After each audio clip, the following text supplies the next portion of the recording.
Boa noite. Está tudo animado, glória a Deus. Não. Há pessoas que não precisam.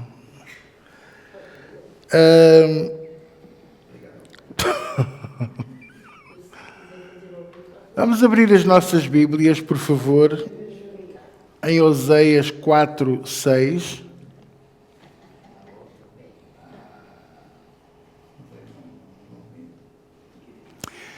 Oséias 4:6.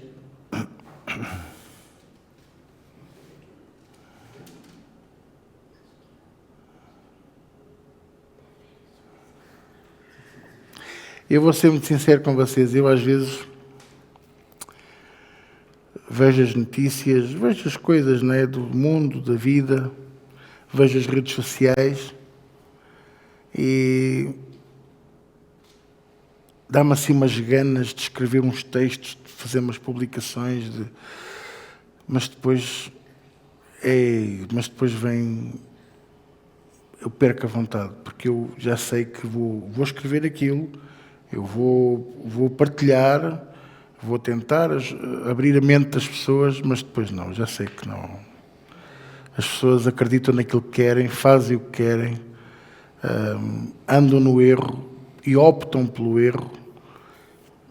Paulo alertou-nos disto, Jesus alertou-nos disto, e eu nunca esperei ver as coisas desta maneira, e isto é só o princípio, que isto ainda vai ficar muito pior mesmo.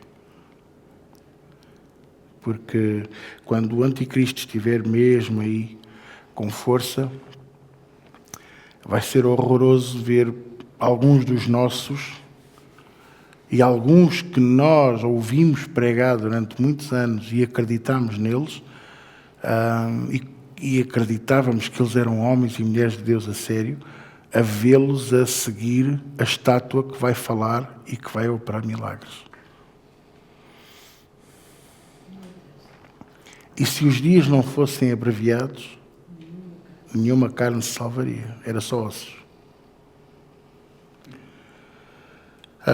Oséias 4:6 diz assim, vocês conhecem o versículo, eu também o conheço. O meu povo, atenção, no nosso português, João Ferreira de Almeida pensou, isto foi escrito então quando traduziu, já traduziu no passado. Mas a Bíblia diz que Deus é o mesmo ontem, hoje e pronto. E o hebraico não tem, o verbo ser, estar, parecer, não tem tempo verbal. Então eu vou ler de maneira diferente, está bem?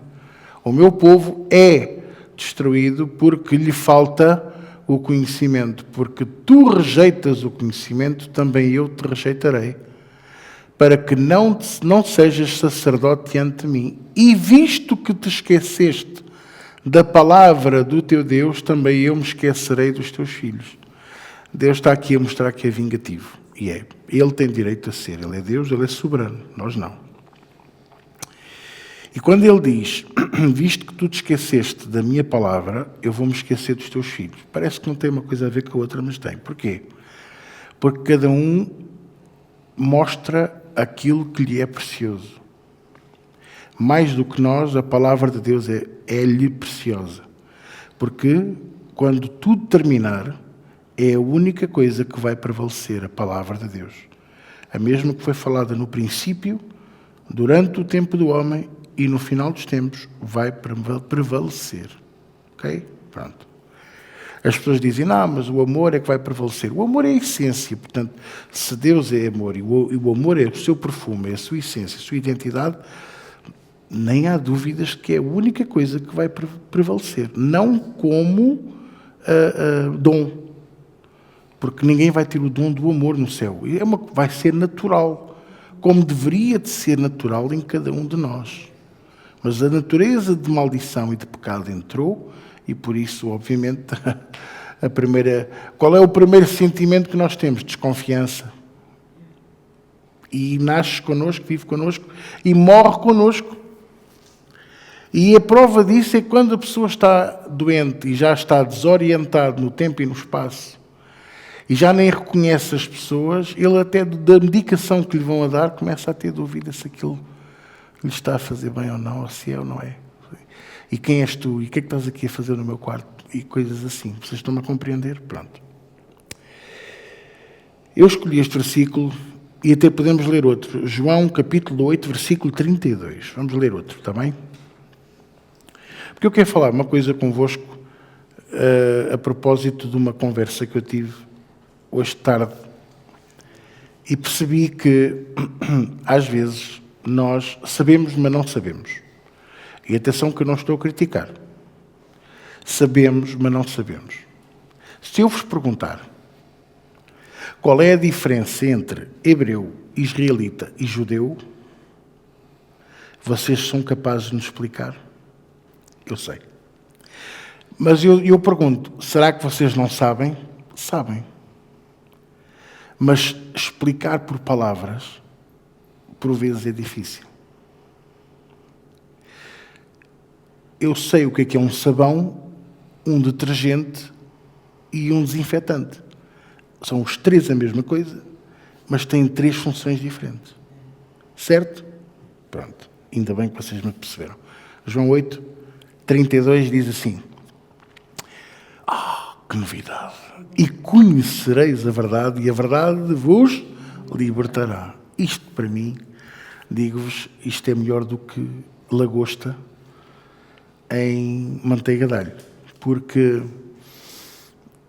saber que o próprio Jesus nos diz e nos garante e nos promete e põe o seu penhor de que a verdade nos liberta, porque temos desejo de a conhecer e de a receber. Atenção que a palavra conhecer, que está ali, não é do hebraico, é do aramaico, e significa igual a ter relações sexuais. E concebeu, e conheceu, e concebeu. Pastor, mas coisa tão estranha. É, porque assim, é para nós percebermos que é uma coisa íntima. E vos envolvereis com a verdade, e sereis um só com a verdade, e encarnareis quase, se é que esta palavra se possa dizer encarnar, não existe, mas encarnar, absorver, ensopar-nos da verdade, e a verdade então nos libertará. Porque há muita gente que conhece a verdade, há muita gente que ouve a verdade, mas nunca são libertos. E porquê que não são libertos? Porquê que não há a manifestação do Filho de Deus na vida deles? Porque nunca se ensoparam, encarnaram, nunca se comprometeram com a verdade. Nunca se envolveram, nem se deixam envolver com a verdade. E é essa a grande diferença. Então, o que é um hebreu? Um hebreu, e aqui eu começo logo pela parte mais complicada, era o nome que se dava aos descendentes de Abraão, Isaque e Jacó. Porquê? Porque eles estavam a caminho da terra prometida. Terra essa que não era Canaã na altura, mas Hebrom.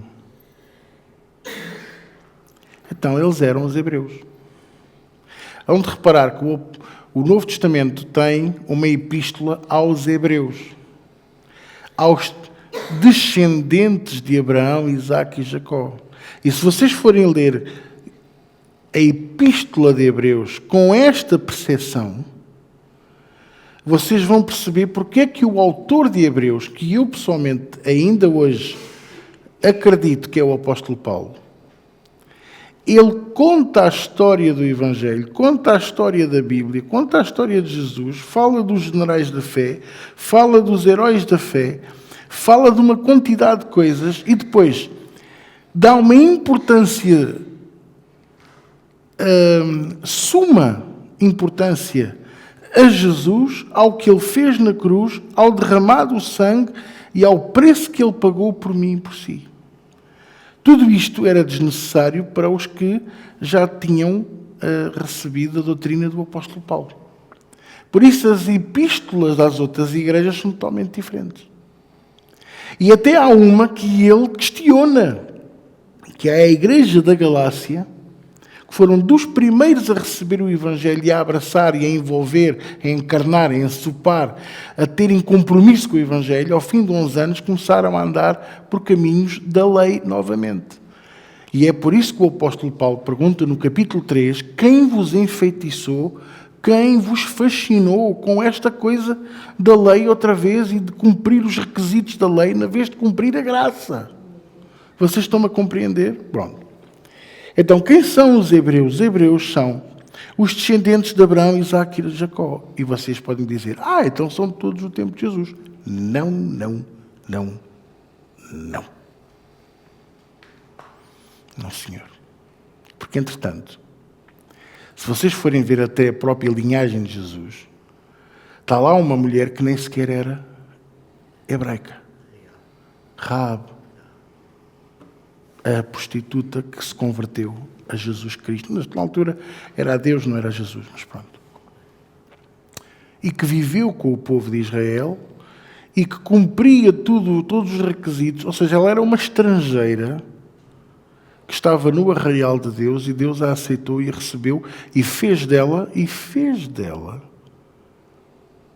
parte essencial da linhagem de Davi e de Jesus. E esta? É por isso que o vosso pastorinho é totalmente contra essa ideia de nós sermos contra os estrangeiros. Porque Jesus também recebeu os estrangeiros.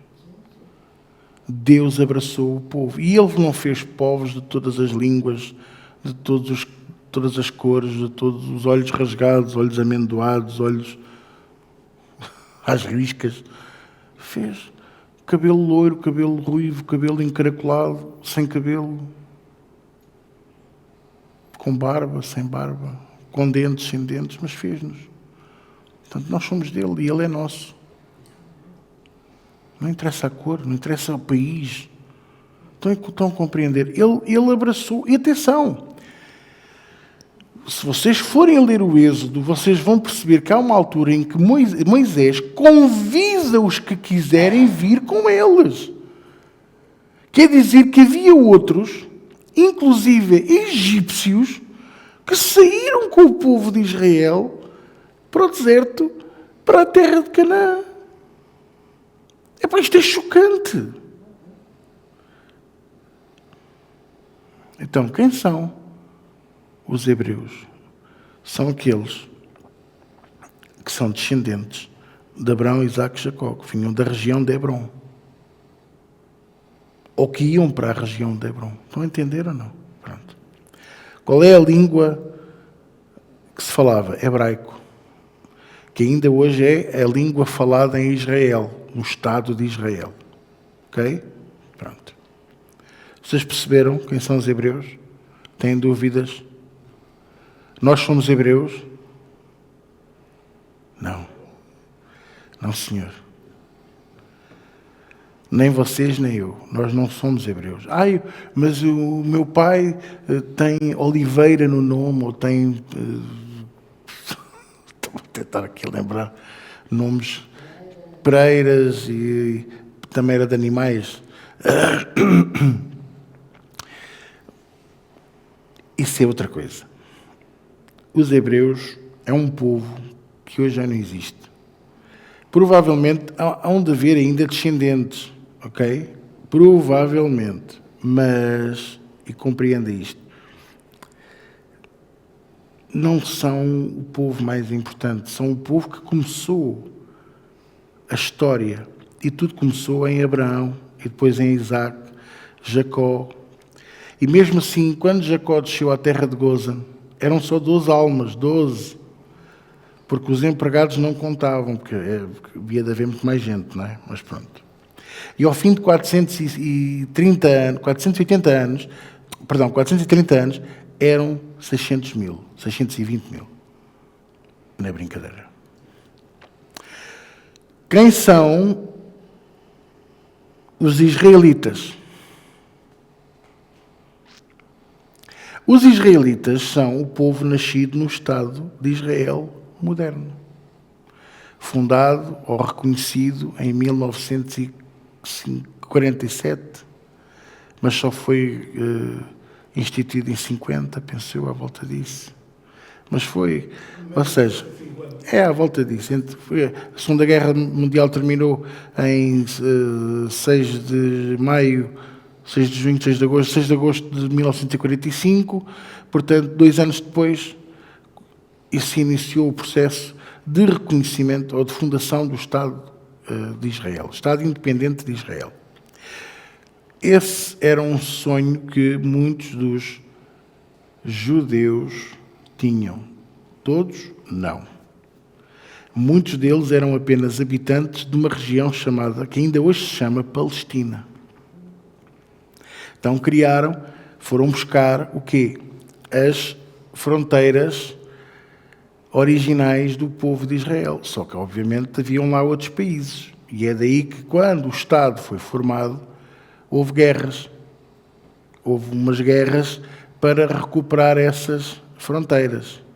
É por isso que muita gente naquele Médio Oriente odeia o Estado de Israel, porque roubaram-lhes território, roubaram-lhes pessoas, roubaram-lhes bens, roubaram muita coisa para fundar um Estado. Deus ama Israel, Deus ama tanto Israel como ama Portugal, Espanha e até a Somália. Que há um presidente aí que anda a dizer mal do povo somálio, e eu acho que isso é uma injustiça, e eles sofreram muito com a fome e com a pobreza, e finalmente o Senhor pôs lá um primeiro-ministro que é cristão, que cumpre os requisitos e os princípios da Bíblia, e por isso, pela primeira vez nos últimos 10 anos, aquela nação está a ter verdura. Os rios voltaram a ter água. E está devagarinho a recuperar toda a riqueza que teve. Porque vocês não se esqueçam, Somália e Etiópia, os países mais pobres da África, estão lentamente a recuperar a sua força. Porquê? Porque expurgaram o islamismo, estão a expurgar o islamismo e a voltar aos princípios do cristianismo. Isto é tão certo e tão verdadeiro como eu me chamo João. Então, os israelitas são um povo nascido no Israel moderno. Assim como os portugueses são um povo nascido em Portugal.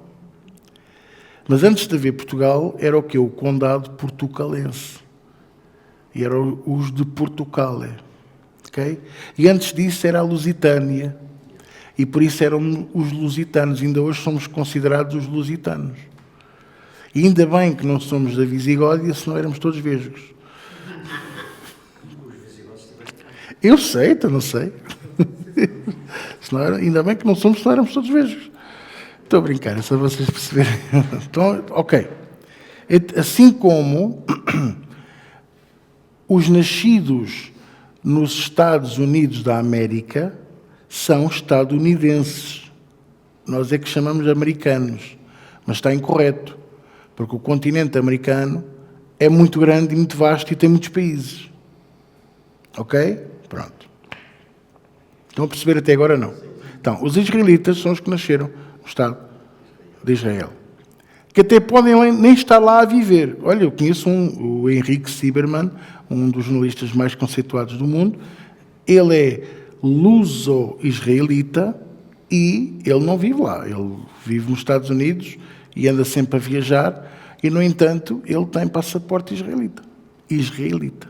Não é judeu, nem é hebraico. Vocês estão a compreender a diferença? Pronto. Quem é o judeu? Isto é só para vocês perceberem.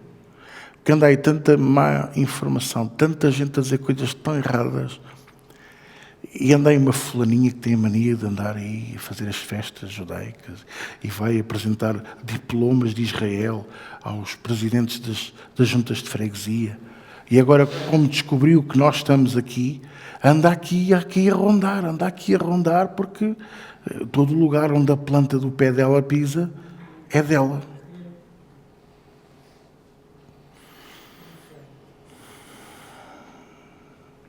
Quem são os judeus?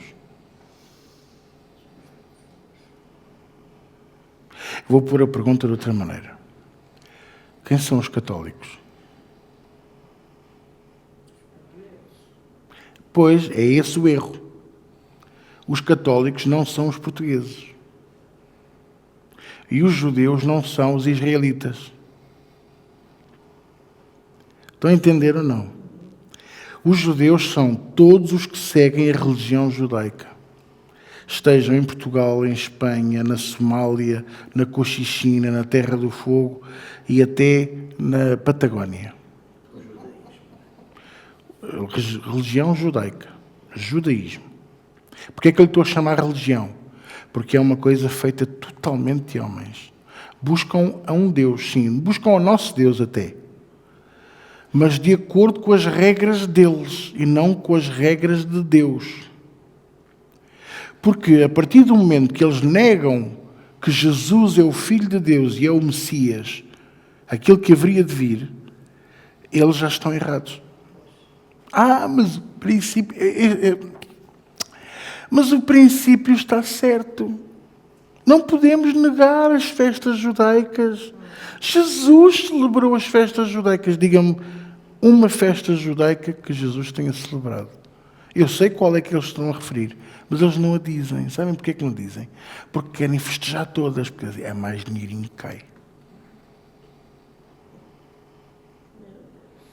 Jesus só celebrou a Páscoa. E a Páscoa, meus queridos amigos, meus amados irmãos, a Páscoa não é nem hebraica, nem israelita, nem judaica, nem cristã. Porque, olha, os primeiros a celebrar a Páscoa foi o povo de Israel, quando ainda nem era um povo de Israel. Eram os descendentes de Abraão, Isaque e Jacó, na terra de Gozan. Ainda não eram nada, eram apenas escravos nas mãos dos egípcios. Ok? E celebraram a Páscoa no sentido de se santificarem, porque o anjo da morte ia passar. Comeram o cabrito de pé e a correr, que é não sei se vocês gostam de buffet corrido, eu não gosto, buffet volante, eu não gosto, a pessoa tem que comer de pé e não sei o quê, e depois é o copo na mão e o prato e o talher, é muita coisa numa mão, vejo. E porquê? Porque eles sabiam que de manhãzinha a ordem saía para ir embora. E já estavam vestidos e com as malas feitas. Depois, então, a Páscoa é instituída como através da lei. Ou seja, foi adaptada. Deus puxou esse bom princípio para o seu povo. E que se prolongou por toda a história. E o cristianismo, primeiro, o verdadeiro, a fundação da Igreja, tomou esse princípio como sendo não uma festa judaica, mas sendo o tempo da santificação. Vamos lhe chamar como é correto, que era a purificação do templo. Ok? Digam lá. Não é na primavera que se faz as limpezas a fundo da casa? Pronto. A Páscoa é no início da primavera, mais coisa, menos coisa. A passagem do inverno para a primavera. Então, basicamente, fazemos isso cá dentro também. Há quem faça também a purga do intestino. 3 dias sentados no vaso. Mas há quem faça a limpeza da casa. E há também nós fazemos a nossa festa aqui, com Santa Ceia, para limpar o nosso coração. Agora, dizer que a Páscoa é uma festa judaica e celebrar à moda dos judeus, não. Pôr a lei acima da graça, nunca. Colocar a Arca da Aliança aqui, à frente do púlpito, nunca na vida. Nem substituir a cruz pela menorá. Menorá são os 7 castiçais brilhantes que estavam no templo. Por mais que eu gosto dos 7 castiçais. E o que eles representam. E saber que era Deus que acendia e apagava ao seu belo prazer. Mas a cruz do Calvário supera tudo isso. Vocês estão-me a compreender ou não? Pronto. Então, os judeus são todo o povo que segue a religião judaica. Eles celebram, fazem a festa dos tabernáculos, fazem o Yom Kippur, fazem a festa das sementes, fazem o Hanukkah, que nós estávamos a falar há bocadinho. O Hanukkah é o Natal. Começa a 23 de dezembro, termina a 7 de janeiro. Que engraçado, é precisamente o período do Natal e Ano Novo. Portanto, é só... Natal não, é Hanukkah.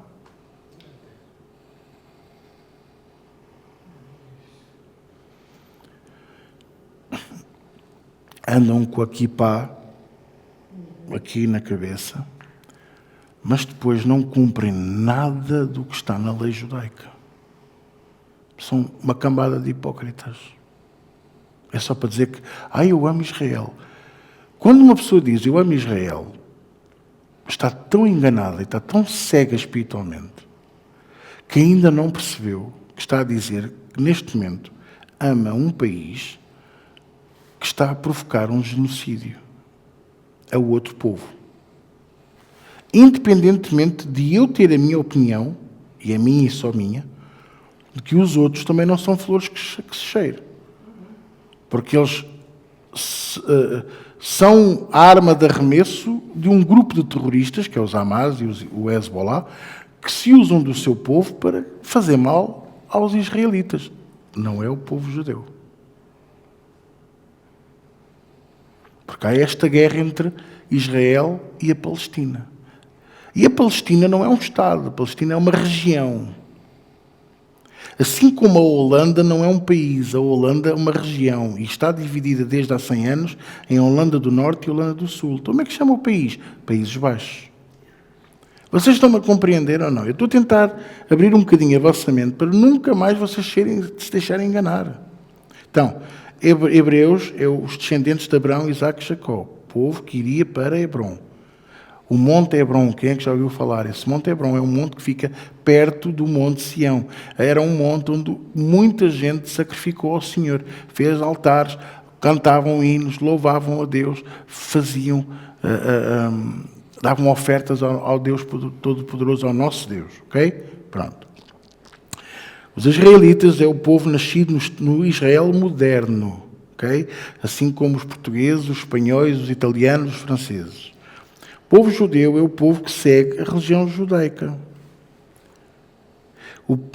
Não há, assim, judeus messiânicos.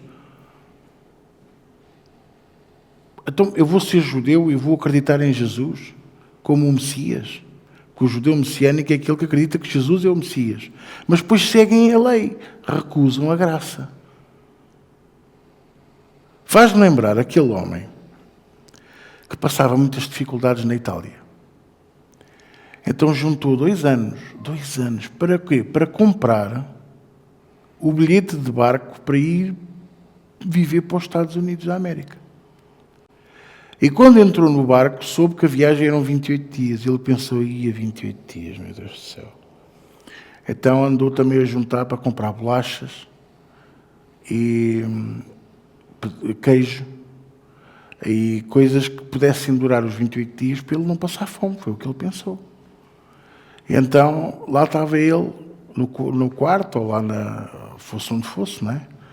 No barco, as pessoas todas no banquete, a comer, nas salas de jantar, aquele cheirinho a frango, e a parum, como dizia o outro. Aí, que cheirinho a parum. E a peixe grelhado, e não sei o quê. E ele a comer tostas e bolachas com queijo, e peixinho... E quando chegou aos Estados Unidos, 28 dias depois, ao sair do barco, o comandante estava-se a despedir das pessoas. E disse, você estava cá? Eu nunca ouvi. Nunca ouvi nas salas de jantar, nem nos convívios, nem no pequeno almoço. E lá, sabe, eu sou pobre. 2 anos para juntar, para comprar este bilhete, para vir para aqui, para a terra da oportunidade.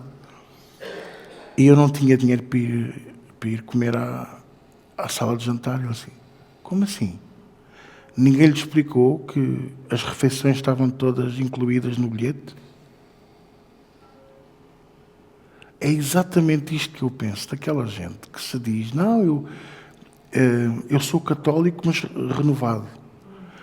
Então, supostamente oram em línguas, louvam a Deus, batem palmas, glória a Deus, mas depois fazem culto a Maria, fazem culto aos santos, tomam a hóstia, compram na mesma as indulgências para ter o perdão dos pecados, para a Sexta-feira Santa pagam a bula papal. Então para que é que são renovados? Para que é que são... Para quê? Voltem lá ao sítio original. Eu sou judeu ortodoxo. Outro. Para que ortodoxo? Para andar lá com aquelas coisinhas enroladas e aquelas orações que não são orações, não são nada? Mas são pessoas íntegras. Até certo ponto. Até certo ponto.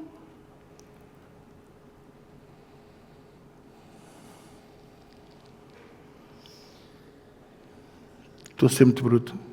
Pronto. Vou ficar preocupado. Eu sou cristão pentecostal. Eu não. Eu sou cristão, sei lá.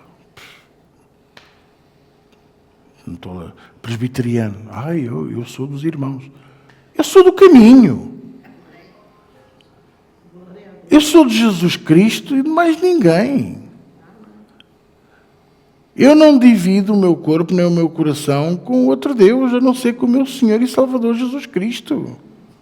E recuso-me a dobrar o meu joelho a outro que não seja o Senhor Jesus Cristo. Vocês estão-me a compreender? Não, isto faz-me uma confusão. Eu sou pentecostal. E seres pentecostal, isso é o quê? É para andares a rodopiar e fingir que cais? Não sabem nada do que é o Evangelho. Não percebem patavina do que é a verdadeira Igreja de Cristo. Entretido. És calvinista ou és não sei o quê? Eu quero lá saber se... Olha, calvo é que eu não sou. Tenho muito cabelo, graças a Deus. E vou ter muito até Jesus me vir buscar. Não me interessa se sou arminiano, se sou calvinista. Olha, eu vou ser sincero. Posso ser sincero? Sempre me irritou até à ponta dos cabelos. Não me interessa se sou calvinista ou arminiano, se eu acredito na predestinação, se eu não acredito na predestinação, no livre-arbítrio. Vocês estão a discutir coisas tão desinteressantes que eu resumo assim: Deus é soberano, ponto. Acabou!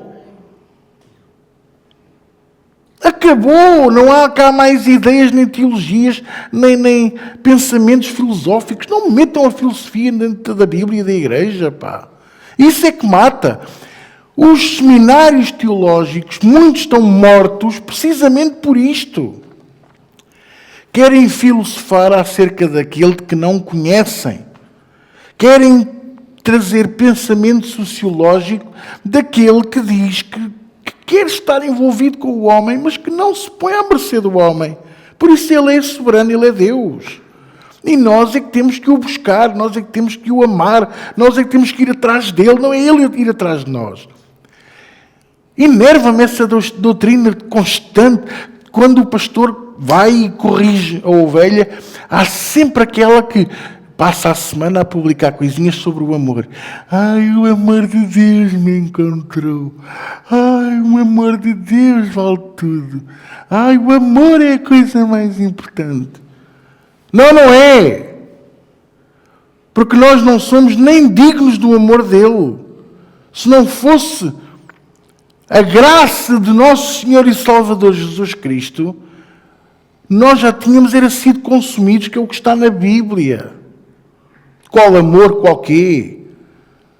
Arrepende, dobra o teu joelho e muda a tua vida. Eu conheço pessoas, e eu pastoreio algumas delas, infelizmente, que não querem mudar. E a vida vai andar sempre no mesmo ramo-ramo. E quando eu corrijo, quando eu aperto assim um bocadinho, é a semana toda a publicar coisas de amor nas redes sociais. O amor de Deus. O amor de Deus.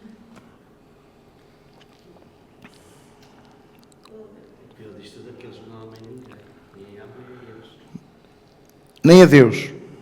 Não amam ninguém, nem amam a Deus. E enquanto eu não estou a dizer que sou melhor que ninguém, que não sou, mas eu estou sempre a lembrar-me a mim próprio e a vocês que eu sou o mais miserável, eu sou o pior de vocês todos. E aflige-me que hajam pessoas que ficam a olhar para mim e a pensar, pois és, que eu sou muito melhor do que tu. Porque o que deviam de pensar é, não, eu sou pior do que tu, pastor. Porque era sinal que o coração estava rasgado, estava quebrantado. Nós não temos que rasgar a roupa, como os judeus faziam. Nós temos que rasgar o coração. Eu pequei. Eu gostava de saber quem é que, pecando e reconhecendo o pecado, vem no carro a chorar, a dizer, perdoa-me, perdoa-me, perdoa-me. Perdoa-me que eu não quero perder o teu espírito, eu não quero perder a minha salvação. Mas não. O amor, o amor de Deus. Irrita-me. Claro que o amor é importante, claro que Deus é amor, claro que a sua essência é o amor, e o amor que nos envolve e que nos constrange, e que tantas vezes traz brasas sobre a nossa cabeça, no sentido que nos põe vermelhos e envergonhados. Sim. Mas invocamos tanto o amor, e porquê que não invocamos o arrependimento e a mudança de caráter? Porquê que não invocamos as misericórdias de Deus e a sua compaixão? Não, pela fé eu já estou perdoado. Não, aquela arrogância pela fé eu consigo tudo, eu posso todas as coisas. Então se podes todas as coisas, também podes parar de pecar. Porque o amor devia te impedir de pecar. Ou o amor é só de Deus para ti? Já estou a fugir ao assunto, mas não era por aí que eu queria ir, mas pronto. Vocês são maus, vocês obrigam-me a ir por aqui. Hebreus, israelitas, judeus, certo? Eu tenho mais. O que é um semita? Pois é. Antissemita. Eu vou explicar o que é um semita e depois vou explicar o que é um antissemita. Um semita são os descendentes de Noé e de Sem, o filho mais velho de Noé. Daí serem chamados os semitas. E o que é um antissemita? É todo aquele que é contra os judeus. Judeus, israelitas, hebreus, todos os que são descendentes, todos os que são dessa linhagem toda. Toda.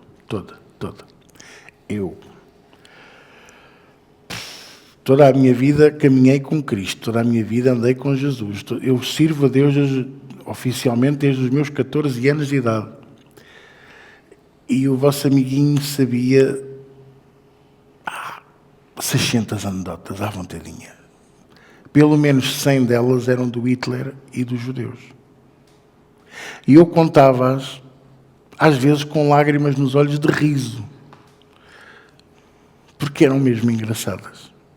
Até o dia em que eu ouvi, já adulto e casado, e já pastor, ouvi uma pregação de um homem de Deus chamado Derek Prince, aquele que eu considero o meu professor de escola bíblica, que ensinou que eu estava a trazer maldição à minha vida por ser antissemita. E eu fiquei ofendido com ele, tive 3 semanas sem o ouvir. Não é que lhe fizesse moça porque ele já tinha partido.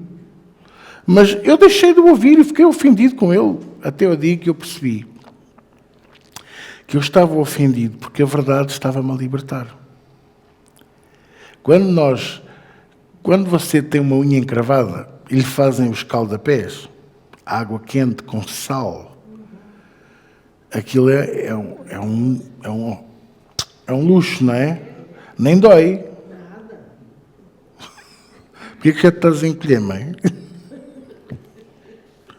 Nada. Não dói nada. Mas dói. Dói porquê? Porque está a sarar. Quando nós ficamos ofendidos com o pastor, com a igreja, com o irmão, é porque, às vezes é porque somos maltratados, mas a maior parte das vezes é porque alguém nos disse uma verdade. E essa sensação de cura dói, arde, ofende, faz-nos chorar. Onde é que está o amor na igreja? É logo a primeira reação. Mas, na verdade, irmãos, eu depois fui ouvi-lo novamente e eu percebi o que ele estava a ensinar. Eu não tenho que aceitar tudo o que eles fazem. Não tenho que os apoiar em tudo. Nem tenho que os aprovar. Esse papel é de Deus. E é a Deus que eles vão dar contas. Qual é o meu papel e o teu papel? É amá-los. Por isso a Bíblia diz, para eu orar por Sião, por eu orar por Jerusalém. Mas não diz para eu orar por Israel. Ouviu o que eu estou a dizer? Porque há um propósito, porque é tudo espiritual. Porque o povo teria que ser disperso. A diáspora, que é o regresso à casa, ainda não aconteceu. Mas o Estado já existe há 70 anos. Não quer dizer nada. Estão a entender o que eu estou a partilhar com vocês? Pronto. Então, o que eu estou a partilhar com vocês parece uma coisa mais social, mas isto é muito espiritual.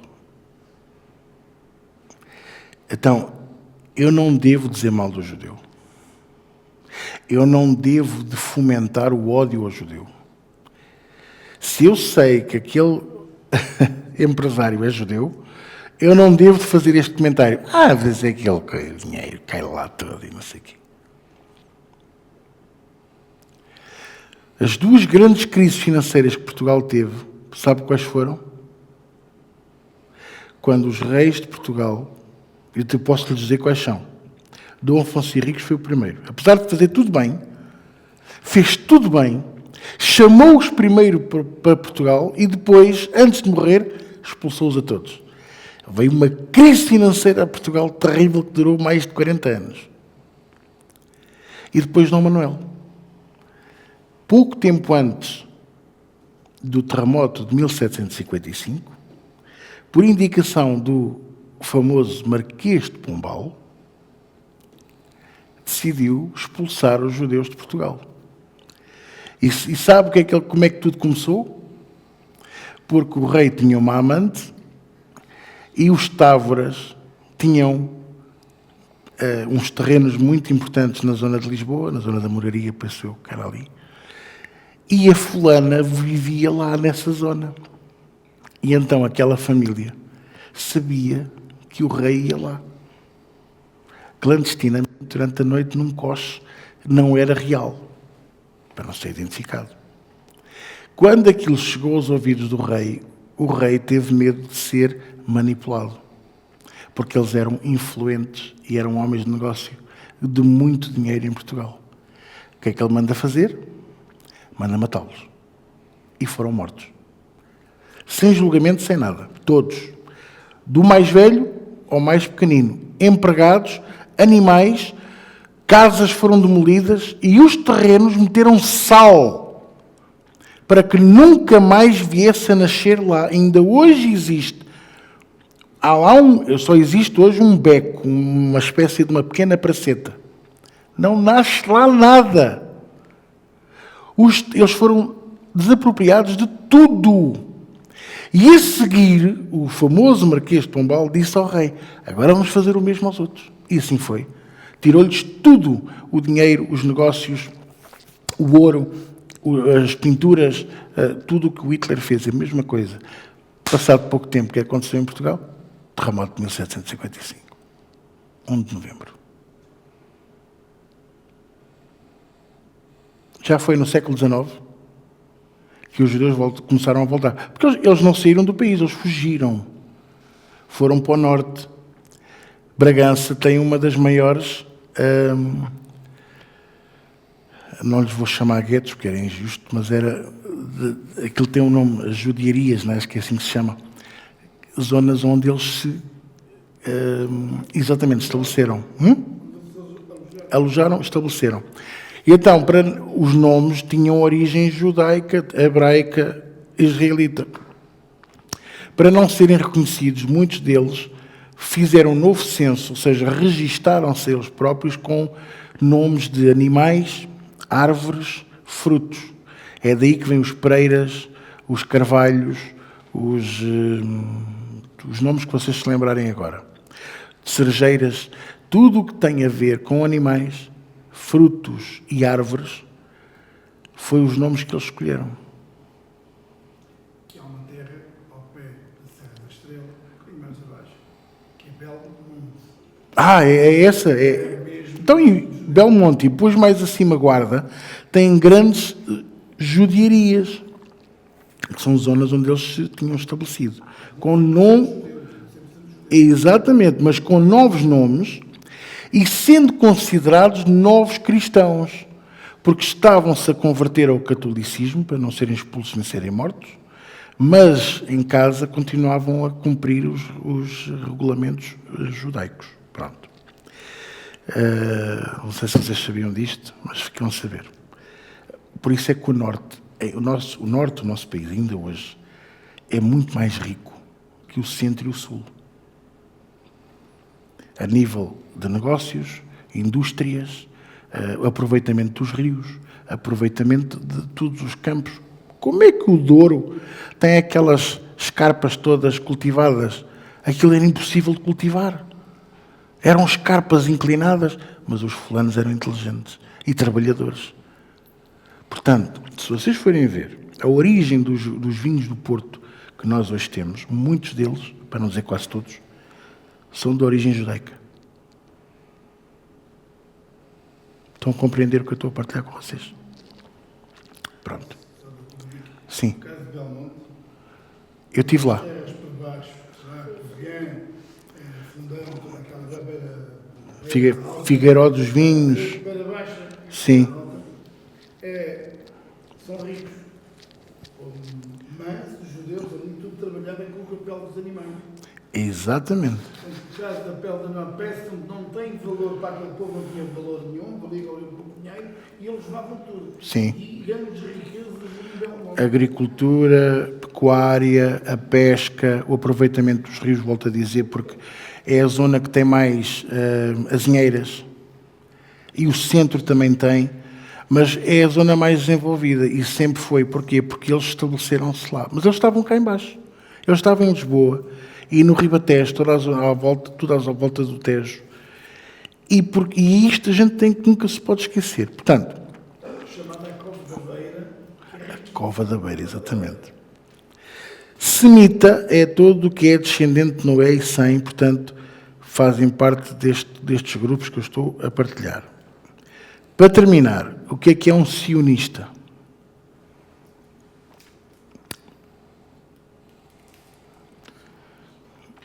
Ao Monte Sião nós subimos para te adorar, a uma só voz levantemos as nossas mãos.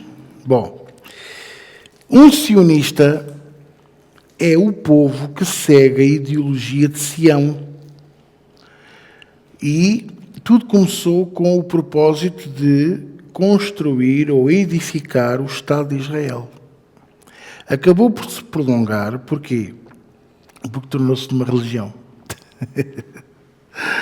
Então, o sionista hoje é aquele que crê que o Messias há de voltar a aparecer no Monte Sião, que permanece para sempre e nunca se abala. Ok? A única região em todo o planeta que não tem possibilidade de terremotos. Mas vai lá haver um grande terremoto, está lá a profecia bíblica. Então, o que é que acontece? Há muito suposto evangélico hoje que diz que é sionista. Como se ser sionista fosse uma coisa que agradasse a Deus. Deus diz assim: ora pela paz das nações e pela paz em Jerusalém. Nós não o fazemos. Porquê? Porque somos burros. Desculpem. Porque se nós entendêssemos Jó 42:10, e o Senhor virou o cativeiro de Jó quando ele começou a orar pelos amigos. Se nós começássemos a cumprir estes pequenos requisitos que Deus nos dá, ora pelos teus amigos, ora pelos teus inimigos, que é mais difícil, é mais duro, porque não podes só dizer, eu oro por todos aqueles que não gostam de mim. Há tanta gente que não gosta de nós. A gente vai andar na rua e há um fulano que olha para nós e diz, o que é isto? Força? Eu vou orar por ele? Não, eu vou orar pelos meus inimigos, aqueles que eu sei que me querem mal. Eu tenho que dizer o nome deles, porque eu sei quem são. E tu também sabes quem são. Então é muito mais difícil, é muito mais duro. Ora pelos teus amigos, mas também ora pelos teus inimigos. Ora por cada um deles. Ora por aqueles... Porquê? Porque estamos a cumprir aquilo que o Senhor Deus disse. E mais, e a seguir, ora pela paz em Jerusalém. E ora pela paz no mundo. É bíblico que eu estou a falar. Irmãos, eu vou ser muito sincero. Eu apetece-me esganar o primeiro-ministro. Apetece-me... Se eu tivesse poder, era de tirá-lo lá. Tirá-lo mesmo. Fazia logo ali... O senhor está despedido. Como ao general... como é que ele se chama? O Sem Medo, o general Sem Medo. Humberto Delgado. O que é que se o senhor for eleito Presidente da República, o que é que fará o Presidente do Conselho de Ministros, que era o Salazar? Ele, obviamente, demito. Quem me dera a mim, chegar ao pé do senhor Primeiro-Ministro português e dizer assim, o senhor está demitido. Vá à sua vida. Mas não é isso que Deus diz para eu fazer, pela boca do apóstolo Paulo. Diz para eu orar por ele. Esse é o nosso papel. Mas eles estão a tomar más decisões. Mas o pastorinho não nos avisou. Eles estão a estragar as coisas, estão a estragar o país. O pastorinho não disse que isso ia acontecer. E preparem-se que os próximos anos ainda vão ser piores. E o que é que eu tenho que fazer? Eu tenho que cumprir aquilo que Deus me disse para eu fazer, ainda que não veja fruto. Porque aí entra a promessa que está em Abacuque 3, ainda que a videira e o fruto da vide não minta, e a ovelhinha, o vitelo da vaca não coisa, e não sei o que mais, não é o que lá diz? Eu me alegrarei no Senhor. E eu, para me alegrar no Senhor, eu tenho que cumprir aquilo que Ele diz para eu fazer.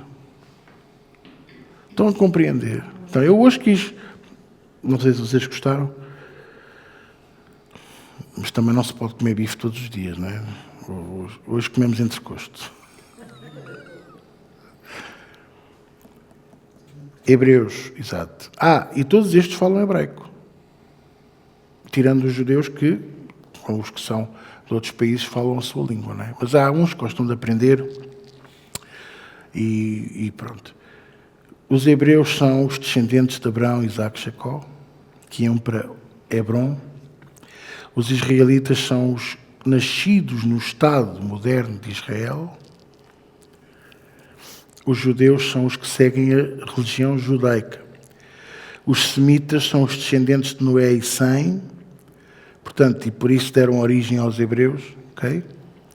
E os sionistas são os que seguem a ideologia de Sião, que hoje podem dizer o que não, podem dizer o que quiserem, para mim é uma religião. Porque para eles é mais importante seguir os princípios de Sião do que seguir o Evangelho. Eu sigo a Jesus Cristo e ao Evangelho. Se não andarmos pela lei de Sião, então temos que voltar aos tempos antigos. Temos que sacrificar, temos que andar a matar cordeiros, pombas, rolos. Faz sentido. Jesus já fez isso tudo por nós. Posso ouvir um amém? Pelo meio, falei de algumas coisas que eu acho que são muito importantes. Falei da importância de vencermos a cegueira espiritual. A verdade é que nos liberta.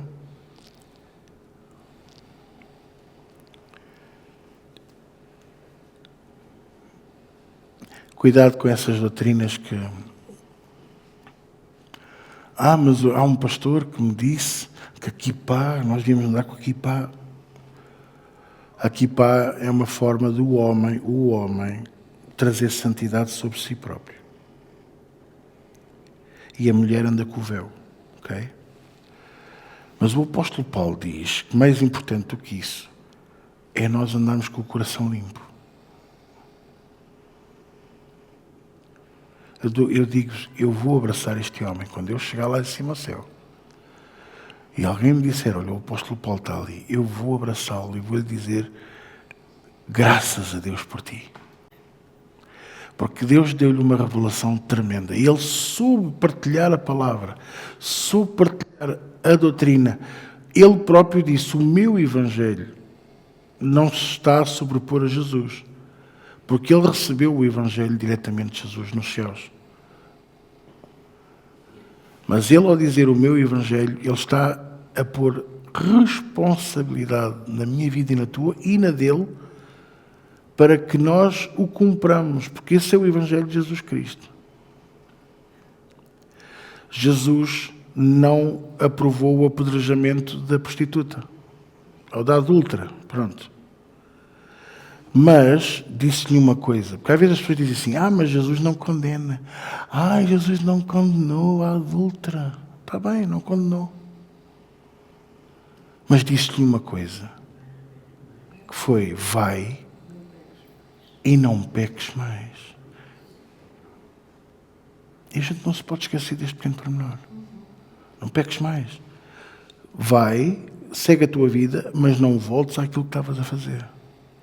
E isso é muito mais importante do que andar com um véu no cabelo ou a kippá. O que é que nos tem? Ou uma capa pastoral, ou uma fita, ou uma estola. Vocês estão a compreender? Então, eu quero que fique bem claro que a minha intenção, eu posso às vezes ser assim um bocadinho irónico naquilo que eu digo, ou fazer assim umas caretas, umas bocas e tal. Mas é para eu próprio me controlar, por causa, irrita-me a natureza, em certa parte da natureza humana, porque nós, eu vou-vos dar um exemplo crasso. Há 15 dias eu falei sobre a importância da obediência e tivemos mais de 100 visualizações da mensagem. Mas este domingo eu falei sobre vencer a tempestade. Tivemos o dobro. E isso faz-me pensar que as pessoas não querem ouvir a mensagem que rasga, não querem ouvir o confronto do Evangelho. Querem a palmadinha nas costas e a bênção. Mas Jesus disse, até quando sofrerei este povo? Então, irrita-me um bocadinho a história do amor. Usa-se o amor para tudo. O amor. Então, se vamos usar o amor de Deus, vamos usar também nos dois sentidos. Que esse é que é o problema. Mas eu amo a Deus. Mas não é uma questão de amar-se a Deus. É uma questão de obedeceres aos seus princípios. E ele é tão bom para nós. Pois, Moisés recebeu 10 preceitos de Deus, mandamentos. Durante os 40 anos no deserto, criou mais 603. Porque foi vendo o povo a pôr o pé na argola, o pé na poça, o pé na lama. Deve haver uma lei de dizer que corta o pé, não é? Não sei. Mas o que é certo é que era tanta porcaria que ele foi criando parâmetros.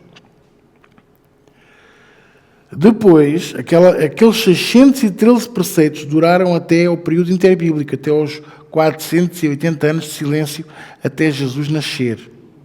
Nesses 480 anos, Jesus Cristo, eles criaram mais 300 e tal. Eram 1000 e tal preceitos, regras. Dar coentro, dízimo do coentro, dízimo da salsa, e mais isto e mais aquilo. E já fazia parte dos 600 e não sei o quê. Ou seja, resumindo e concluindo, eles tinham que saber 1000 e tal regras, 1000 e tal preceitos. E Jesus vem e diz assim, eu não vim para anular a lei, eu vim para a fazer cumprir. e pô-la no carril certo. Qual é o único preceito, a única lei? Dos 1000 e tal ficaram tudo comprimido em zip. Tudo zipado em 1. Amar a Deus acima de todas as coisas e ao meu próximo como a mim próprio.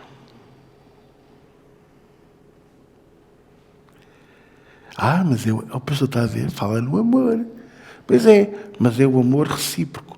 É um amor que não me basta dizer, eu te amo, Senhor. E depois sou um cínico na igreja. Te amo, Senhor, e sou um hipócrita no trabalho. Te amo, Senhor, e sou um sacana. Pode-se dizer sacana, não pode? Muito obrigado.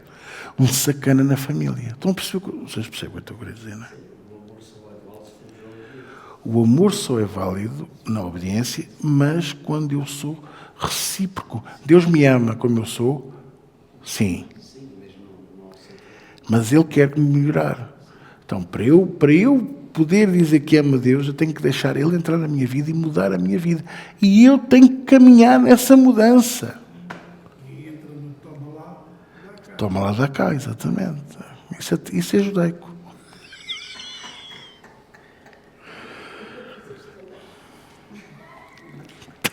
Toma lá da cá. Hebreus, israelitas, judeus, sionistas, semitas e antissemitas.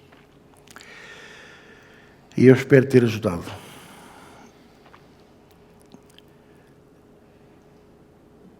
O que é que nós somos? Evangélicos? Eu acredito no poder dos evangelhos. Somos pentecostais? Sim, também acredito no poder do Espírito Santo. Somos presbiterianos? Graças a Deus tenho para aí uns 20 presbíteros aqui na igreja. Não são tantos, mas é quase. Somos apostólicos? Somos, sim, senhor, porque eu acredito no poder dos apóstolos, dos 12 originais, substituindo Judas por o apóstolo Paulo. Há apóstolos hoje? Não. Porque um dos princípios, um dos requisitos que era necessário para ser apóstolo era ter visto a Jesus Cristo. E não há nenhum hoje que diga que viu Jesus. Nenhum. E se algum diz que viu, foi porque comeu uma grande feijoada e sonhou coisas estranhas durante a noite. Sim, 15 mil euros à volta disso. Ali para Guatemala. Com direito a uma entrevista de 15 minutos com o... 1000 euros, quanto tempo é viagem? São 8 horas. Somos adventistas? Somos. Porque eu creio no segundo advento de Jesus Cristo, que é a segunda vinda. Somos batistas? Somos, sim, senhor, porque eu acredito no batismo nas águas e no batismo do Espírito Santo. Somos assembleianos? Sim, senhor, porque reunimos ao domingo em assembleia e também à sexta-feira. E nas casas dos irmãos também. É só vocês dizerem. Somos neopentecostais? Não, não somos. Porque nós seguimos a doutrina original de Jesus Cristo. Neo quer dizer novo. Nova doutrina. Nova coisa. Não. Nova era. Ouviram falar na nova era? Pois é. Eles servem a Mamon. Pastor, hoje está muito bruto. Eu hoje estou numa de pegar no azorrato e...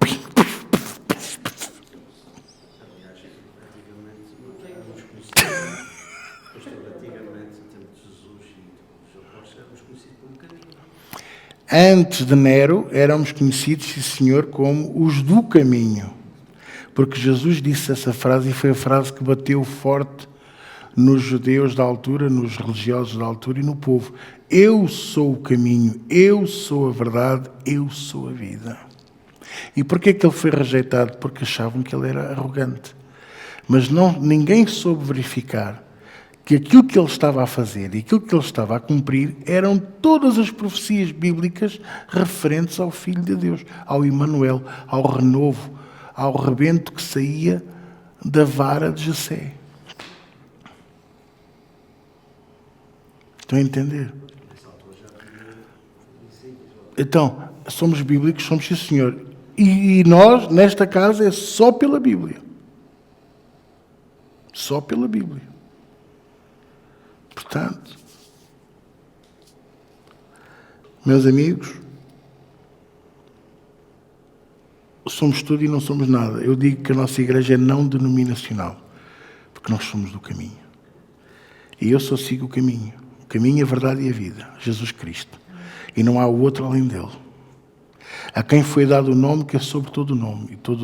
E ao nome de Jesus todo o joelho se dobra nos céus, na terra e debaixo da terra. E toda a língua confessa que Jesus é o Senhor. Glória a Deus, aleluia. O primogênito de toda a criação. Aquele que era, é e sempre será, o Verbo, a palavra eterna, o Deus vivo, o Filho de Deus. Aleluia. Amém? Vamos orar? Paizinho, nesta noite, mais uma vez te damos muitas graças pelo teu grande amor, pela tua compaixão e misericórdia, pela tua paciência. Oh, Senhor, a tua paciência conosco. Obrigado pelo sangue derramado na cruz do Calvário. Obrigado pela tua morte na cruz, Jesus, pelo teu sacrifício eterno que foi suficiente pelas nossas vidas. Perdoa todos os nossos pecados, tem compaixão e misericórdia de nós. Ajuda-nos. Perdoa a nossa iniquidade e a nossa incredulidade, Senhor. Faz-nos confiar em Ti dia e noite, Senhor. Pôr os nossos olhos em Ti e só em Ti, Senhor. Obrigado por tudo o que Tu tens feito e que ainda vais fazer. E nesta noite, Senhor, conduz-nos até casa em paz e segurança e que nós possamos ser transportadores desta glória, desta luz, desta sabedoria, desta Tua palavra e da Tua presença. Em nome de Jesus. E todos dizem comigo, amém.